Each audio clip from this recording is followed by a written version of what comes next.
The blurb mentions that the heroine will be receiving some rather interesting mail. That seemed like an obvious place to start. I tossed some envelopes onto the table and snapped some pictures. Looking at the first two covers in this series, we can see that I pulled some color out of the background for the title and my name. It turns out that envelopes are actually incredibly bland. There is no color in this picture. I had an idea. She's sitting at the table looking at her mail, maybe while she's having dinner, so a plate. I thought the blue rim on this plate might give the picture a little color, but I didn't like it. I flipped it around a few times and I just could not get it to look. Also, when I tried to pull some of the blue out for the title, it looked more purple to me, and I'm not quite sure what was going on there. I thought maybe it was the table. I put the envelopes on a table that had a more unique pattern on it. I think maybe unique was not the adjective that I wanted. When I look at this picture, all I think is, what am I looking at? And I know what I'm looking at, so I can only guess what other people might think.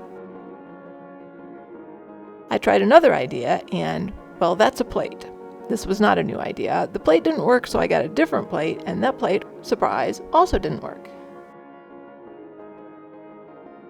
Though it's not a major part of the plot, this book does begin around Christmas time, and it occurred to me that not all mail comes in plain white envelopes. I really thought I was on to something here when I grabbed a green envelope to add that splash of color to the cover. When I lightened that green to make a background for the title, it came out kind of yellow. So now I had this yellow and green cover, and I didn't not like it, but it still didn't feel quite like what I was looking for. This is not better. Even though the plate didn't work, I still kind of liked the idea of blue. Now, this should have been the easy part. All I wanted to do was recreate this picture with a blue envelope, and I had a blue envelope. I looked at the picture, took my camera into the next room, and I don't know what happened. Somehow, a little digital magic to make the green envelope blue turned out to be easier than taking a new picture.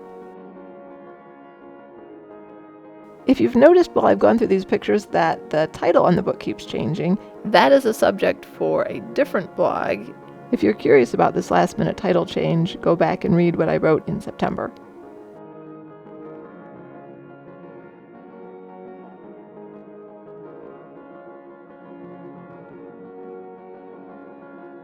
I think the cover and the title that I ended up with fits the story inside pretty well, but I've read the book. I guess you'll have to do the same if you want to judge for yourself.